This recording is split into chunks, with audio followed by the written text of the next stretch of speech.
بسم اللہ الرحمن الرحیم۔ السلام علیکم عزیز طلباء، امید ہے کہ آپ سب خیریت سے ہوں گے۔ آج ہم اقتباس کی تشریح کے حوالے سے بات کریں گے۔ جماعت ششم میں آپ اقتباس کی تشریح پہلی مرتبہ کریں گے۔ آپ جماعت پنجم میں اشعار کی تشریح کرتے ہوئے آئے ہیں، جن میں اشعار کے مشکل الفاظ کو سادہ اور آسان الفاظ میں تفصیل کے ساتھ بیان کیا جاتا ہے۔ اسی طرح کسی عبارت کو سمجھنے کے لیے ہم سب سے پہلے اس کی پڑھائی کرتے ہیں اور اس کو سمجھنے کے لیے ایک سے زائد مرتبہ اس کی پڑھائی کرتے ہیں، اور پھر اس عبارت میں جو مشکل الفاظ ہوتے ہیں انہیں الگ کر دیا جاتا ہے، اور پھر ان مشکل الفاظ کو سادہ اور آسان الفاظ میں ترتیب وار تحریر کیا جاتا ہے، اور کوشش کی جاتی ہے کہ تشریح کرتے ہوئے اپنے الفاظ میں لکھنے کی کوشش کی جائے۔ تشریح کا دیے کہ اصل پیراگراف سے تعلق قائم رکھیں۔ پیراگراف کے مطابق شعر، آیت یا حدیث کا حوالہ بھی دے سکتے ہیں۔ تشریح کو پیراگراف میں بھی تقسیم کر سکتے ہیں۔ کوشش کیجیے کہ غیر ضروری طوالت سے پرہیز کریں، اور یہ یاد رکھیں کہ تشریح ہمیشہ زمانہ حال میں تحریر کرتے ہیں۔ بیٹا، یہاں تک آپ کو تشریح کے حوالے سے یقیناً کچھ نہ کچھ سمجھ میں آ گیا ہوگا۔ اب ہم اس کا طریقہ کار جو ہے اس کی طرف آتے ہیں کہ ہمیں اقتباس کی تشریح کس طریقہ کار سے ہمیں کرنی چاہیے۔ تو بیٹا، جب آپ اقتباس کی تشریح کا کام شروع کرتے ہیں تو سب سے پہلے حوالہ متن میں سبق کا نام تحریر کیا جاتا ہے۔ اگر متعلقہ سبق میں مصنف کا نام موجود ہو تو وہ بھی تحریر کیا جاتا ہے۔ اس کے بعد سیاق و سباق تحریر کیا جاتا ہے، جس میں متعلقہ پیراگراف سے پہلے تحریر کیا گیا سبق مختصر الفاظ میں لکھا جاتا ہے۔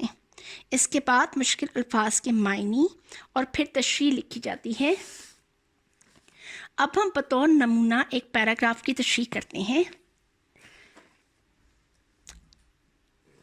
بیٹا، ہم نے مادر ملت فاطمہ جناح کے سبق میں سے جو ہے ایک پیراگراف آپ کے لیے سلیکٹ کیا ہے، جو کہ آپ کے صفحہ نمبر 10 پر ہے۔ پیراگراف میں ایک مرتبہ جو ہے پڑھ دیتی ہوں، آپ اس کو توجہ سے سنیں۔ محترمہ فاطمہ جناح اعلیٰ تعلیم یافتہ، نہایت دور اندیش اور بہت جرأت مند خاتون تھیں۔ انہوں نے مسلم خواتین کو بیدار کرنے اور انہیں ایک سیاسی پلیٹ فارم پر متحد کرنے میں اہم کردار ادا کیا۔ انہوں نے اپنی ساری زندگی قومی مفادات کے لیے وقف کر دی۔ انہوں نے ہر قدم پر قائد اعظم کا ساتھ دیا۔ عوامی جلسوں میں بھی وہ اپنے بھائی کے شانہ بشانہ رہیں۔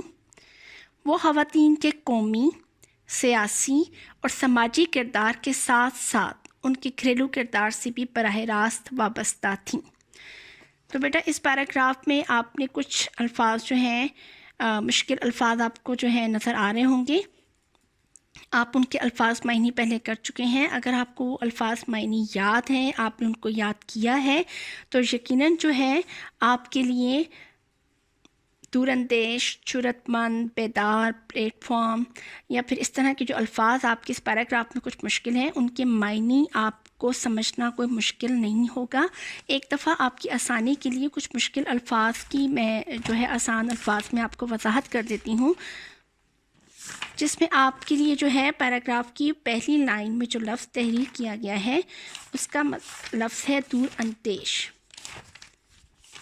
دور اندیش کا مطلب ہے دور کی بات سوچنے والا، نہایت عقل مند۔ جرأت مند بہادر کو کہتے ہیں۔ بیدار کرنا، جگانا۔ پلیٹ فارم، سطح، چبوترا۔ متحد کرنا، اکٹھا کرنا۔ مفادات، فائدے۔ وقف کرنا، جو کام کرنا اسی کا ہو جانا۔ یہ آپ کے چند جو ہے مشکل الفاظ۔ شانہ بشانہ، کندھے سے کندھا ملا کر ساتھ ساتھ چلنا۔ اب انہی الفاظ کو ہم آسان الفاظ میں تشریح کی صورت میں آپ کے سامنے پیش کریں گے۔ تو آپ کا جو ہے تشریح کا طریقہ کار یہ ہے کہ آپ نے پیراگراف جو ہے اس کو تفصیل سے پڑھا، 1 سے 2 مرتبہ پڑھا۔ اس کے بعد جو ہے جب آپ کاپی پر کام کریں گے تو اس میں ضروری نہیں کہ آپ جو ہے پورا پیراگراف لکھیں، آپ اس کو ڈاٹڈ فارم میں لکھیں۔ سب سے پہلے آپ کو جو بتایا گیا تھا کہ جب آپ پیراگراف کی تشریح شروع کرتے ہیں تو اس میں سبق کا نام لکھتے ہیں۔ تو سبق کا نام ہے جی آپ کے مادر ملت فاطمہ جناح۔ سیاق و سباق۔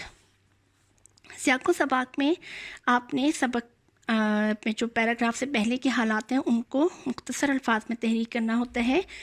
تو سیاق و سباق میں ہے، اس سبق میں طلباء کو محترمہ فاطمہ جناح کے حالات زندگی اور ان کی خدمات سے آگاہ کیا گیا ہے، جس کی وجہ سے انہیں مادر ملت کا لقب دیا گیا.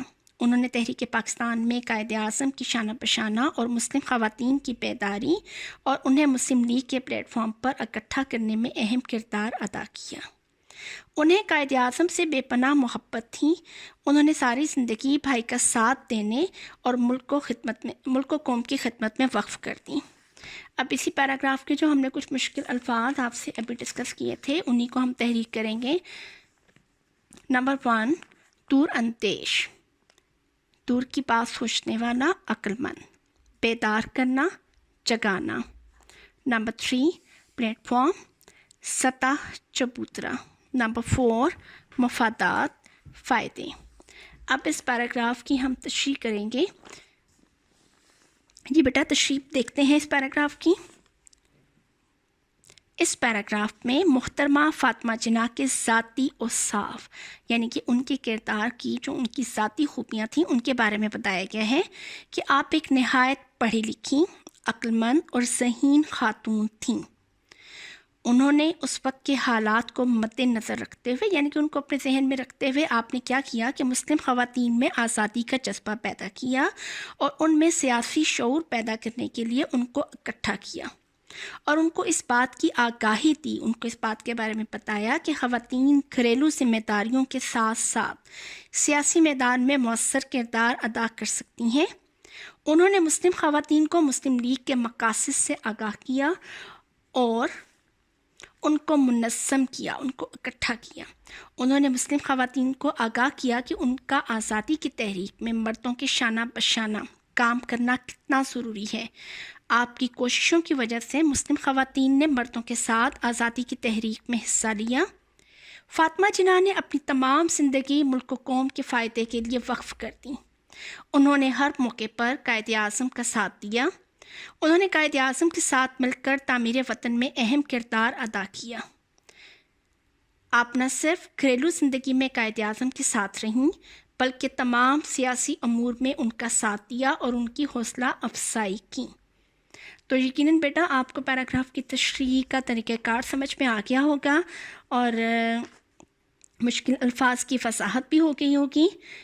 تو اب اس طرح ہے بیٹا کہ آپ لوگ اس کام کو کیجیے گا اور اس کو خوب سوچ سمجھ کے کام کو کرنا ہے. الفاظ معنی بھی آپ ساتھ ساتھ یاد کریں، مشکل سوالات کی بھی آپ دہرائی کرتے رہیں اور بہت اچھی لکھائی میں کام کریں.